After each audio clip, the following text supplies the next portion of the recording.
I'm Seamless, and this is a new how to bass tutorial, and today I'm going to show you how to make this sound.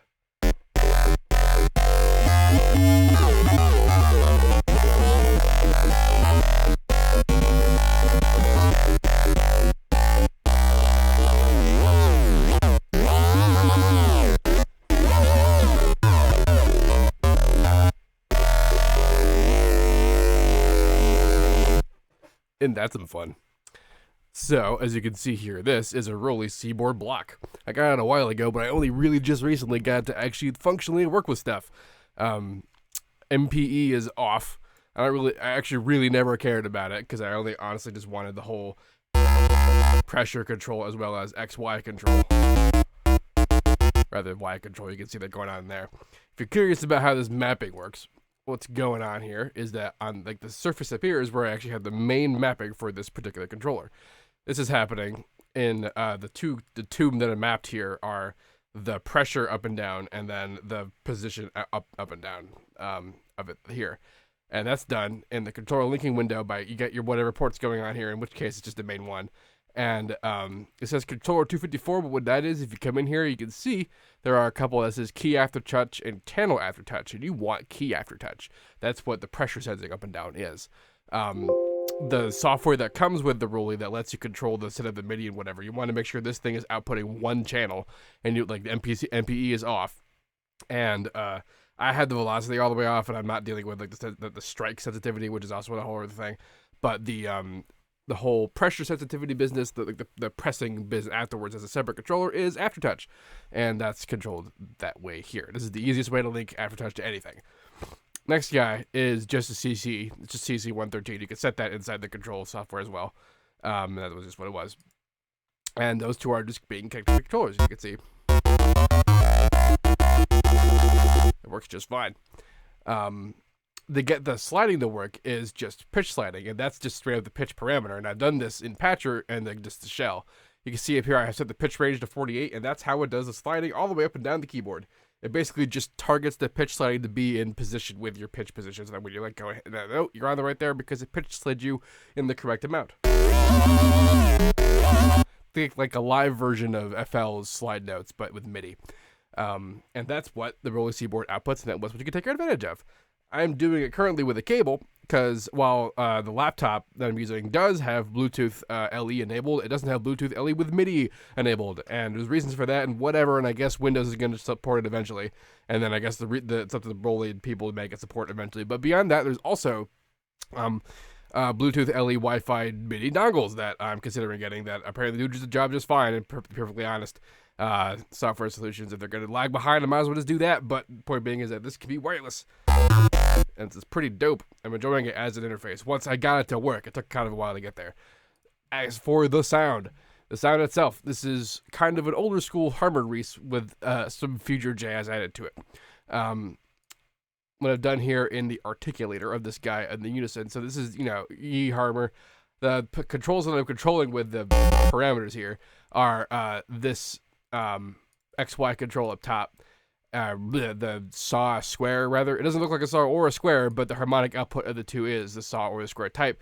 It is, however, just that I have screwed with the local EQ enough that the harmonic structure has screwed with the ultimate structure of the shape to give us not the correct shape that we expect. Harmonically relevant, the same, it's just the amplitude has been changed. And the amplitude has been changed because I'm distorting this, and distorting the sound. I'm just gonna run real quick through like the general process in the new Harmor, just because I don't want to screw with that guy while I explain this. So, what I did there was from nothing. I started with like two voices. I like two voices to do Reese's, not because of it's just already doing the Reese thing, but because it's the easiest to create direct phase cancellation with, which is really what I'm after. Because I want, if you notice that, despite being a solid voice here, if you see the spectral shaping up here. See, there's like this little tiny amount like of change involved, and that change is determined by the position of not just the pitch and phase, but also the stuff you do otherwise, which is the pitch and phase of individual harmonics. You can see it getting all weird, and this of course sounds fun when you distort it. But if we want it to move, we can either get it to move by like just doing it with the thing here. But the thing is that gets real detuned real fast, and if I want it to be at least the right pitch, then what I like to do is to use the Harmonic Detune and a combination of the actual pitch detune up here. The reason for that is that the detune does is that it moves the harmonics away from the fundamental. As you see there. Now, here's the thing. This is the fundamental tone. This is the actual root of the note that we're playing. Despite that, because we're playing a subnote, we really aren't really hearing this. We're hearing all of this, insofar as its creation of the rest of the shape of the waveform. So when we do this detune harmonic business, it does actually sound like the thing is being detuned. So despite even the tiny amount of it getting us the kind of Reese effect that I want, you can hear that slight detune, and that can come across quite readily inside a tune. So what do you do about that? My recommendation is that you double up on the multiplier and the divider, which essentially puts you right back at frequency divider 1, but now you can go down. So we brought the... Right, it gets 2 notes here. So here's our original set. Here's the detune set. And now here's the detune set with the pitch change present. So the detune is still detune. The detune is in the original position, so we hear it as the correct pitch, but the sub is now the appropriate amount away still to create the phase cancellation, which is the whole value of the Reese here. We're managing to keep the same pitch in there. So that's how we create the Reese, and that's done through, because if I didn't have this automation here, like, it would be a much more lively Reese. It would be a lot of motion, but the motion, if you want it to be even, is where you want to get out of here. Versus the motion out of this, which, because we screwed with it, is real special. We do want that movement, though. We want it to exist for just a little bit, so that when we bring it back, we tell it to not be active anymore. It doesn't return the phases to its original position. They stay where they managed to get to in the time that we allowed the pitch to be open like this. Which is why you get a different result out of different values at different pitches, because it says how far it went out of original pitch before we stopped it, and it's whatever phase tracks. Same thing with the phase settings of where it starts. You can do this with more voices, but it gets just a little bit crowded. And this is where the local EQ comes into play, because depending on how hot your low end is, it will determine how forceful your Reesing is. Because if we didn't have that lowest harmonic represented very well, wouldn't really do much. But if we had it overrepresented, it wouldn't do much either. It's a sort of a combination of the two.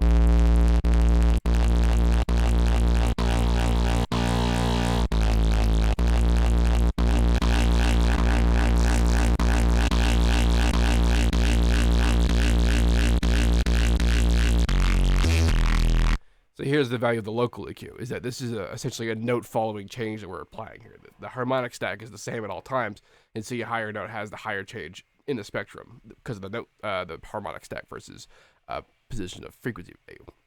So that's how we got the core aspect of what was happening here. In addition to that, so you see here the 1.98, because it went down 2 and up 2, so it was up 2, detune, down 2 to retune it, and the sub is off, but it doesn't matter because we can't really hear it in comparison to the overtones that are being generated by the distortion and all that junk. In addition to that, we're also altering the keyboard mapping here. Weird that it's not showing it, but if we're showing it, what it would show is that the pitch is changing as it goes higher or lower, and this is to give it a sense of a different kind of modulation when you go higher or lower. The reason for that is because if everything is too symmetrical to your pitches, everything is too note locked, then it sounds an awful lot like you're retuning a sample, and that's pretty neat sound if you're after that, but it ain't totally my bag. So I'm not 100% on board with that jazz. So to counteract that, you make it so that you change these parameters on a per note basis so that you don't get stuck with that particular symmetrical toning. I did that to the pitch. I also did it to the phase, the starting phase of the unison. I think I also did it to the filter. No, but yeah, so you did the keyboard tracking up here. I also did the keyboard tracking to the phaser. So along with that, along with this here, delay linking the X and Y. Actually, you know what? The X and Y is saw and square link up here is linked to the X mapping. That's right. So the kind of wah that we're supposed to hear, except that I ruined something? What is going on with Harmer today? Right the hell down. Oh, it's because I'm not actually playing the patcher. Jeez, this whole time. Anyway, bleh. The root coming in here, of the X is modulating this guy, so that when you hear the wah up there, it's because the saw harmonics are there to get the tooth going, and that's on the high end of the modulation, which is on the high end of pressures. When I press in, that wah can be on the low end there. We moved the saw harmonics, and that got us the square. You can see that going on there. Yep, and then the phaser is linked to the Y mapping, a bit of dead zoning, and this is kind of like patch control if you think about it. It's like the top end is the phaser version of this, and the bottom end is the solid version of it. You can see there's less sort of the striations here. That's the phaser doing that. And here's a pretty direct comparison of what the phaser does to it. It's particularly fun with the slides because it's keyboard tracked. And you see this sort of like asymmetrical bending here, and that's because along with modulation being present on the keyboard mapping, it's just keyboard mapping on the width. So the width itself is changing, and I believe that's about it. And that's getting us a pitch-based change there, because we're changing the width, but it's also moving the offset based on the keyboard tracking. I have a little bit of speed, and why any speed wants to be off. I'm using the harmonic mode of the phaser. The harmonic mode of the phaser changes the phaser's position based on pitch changes to the sound. The reason why it's so uniform looking is because we are telling this to turn it off, almost all the way off, so we get almost all the way nothing. But again, the phase changing is mostly present inside what's happening here, all this business. This is changing the kind of initial hit, but because we're bringing it down, we don't hear it for very often, and we get the kind of the static lines there. But the slides are pretty great because you see that this sort of upward motion is against the downward motion. That's a result of that creating that like asymmetrical parameter linkage to a keyboard position, because it's not following it. I guess the sampled mode would have the spectral like format quality go up evenly with the pitch value, but this is going the opposite to it. It gets us that kind of much more interesting tonality to it. I went overboard in explaining that particular quality because that's present in everything format related, regardless of anything you're doing. That should be a pretty familiar tone to you by now, if you're used to this stuff. Then it gets compressed, and I didn't even master limit it because the thing was already pretty well put together, like solid-wise, because I am distorting it. I'm mixing it a bit with the dry value of the distortion. Like, without the distortion, this is what it sounds like. The distortion is really required to bring it out, because that phase cancellation isn't super obvious unless you're crushing it against something. And then the pure crushing would be like this. It's pretty great. It's kind of hot, so they get that like texture back. I felt they read a little bit of the original, but I also up the wet value a little bit. And the reason for that is that the coolness about this wet dry mix is that if you go the other end, you can phase cancel it against it, and that creates a different kind of signal that comes out that's either only the distorted value or the distorted value plus the dry value. And if you change the wet value of the distorted value, that sort of changes the weight of what is on one side or the other, and that can get you interesting results of phase values. Also, it's louder and it sounds better. That's really all that's going on in here. In the compression, the low end, it's just kind of the standard business, but a little bit louder. In the mid, I pumped it up and I fastened. Yes, I increased the speed of the time values in here, and the same with the. No, I didn't touch the highs. I just kind of liked how it sounded when I bumped it up, but I didn't really want to touch it. I did lower the LMH delay. Usually it's up there. Now it's down here. There's a kind of thing that happens when you push this too far, when you like go all the way off, no delay at all. This is like a system attack, because it is actual attack, but then there's only so fast that I guess Maximus can react to stuff. I say I guess because I haven't really looked at this phenomenon, but if you notice that the thing is scratchier than you perhaps like, it's probably because the LMH delay and then also the master attack delay, which is the attack here, is all the way off, and that makes it really, really, really snappy, which is faster than musically snappy, and it comes across as kind of a poppy, papery business.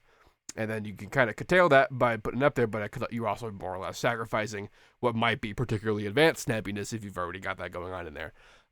It's a delicate balance, usually. It's a big reason why I'm just not even messing with the master limiter right here, because I got my tonality I need out of here. And if I'm going to mix this with anything, obviously, that's going to require additional stuff later anyway, so it's not like I should be focusing too hard on that. Besides, the fun here was messing with the freaking this doohickey. The Seaboard Black. It's cool as heck. It's heckin' cool. So the recap, pressure sensitivities on this guy. Linked via aftertouch, would you get by going in here and right-clicking on this guy and getting key aftertouch out of here. You also want to get whatever CC you map inside the block software, which comes with this guide to control what kind of MIDI signals and stuff it's putting out, which like the most recent update and most recent firmware updates allow you to do pretty extensively, which it really wasn't that great at before. So it's one of the big reasons why I'm even using the thing now, because it can work properly. It's great. It's awesome. Anyway, if you have any questions about this, please let me know. Don't forget to like, comment, subscribe, and all that good stuff. This patcher will be available in the description of this video. And as usual, have a nice day.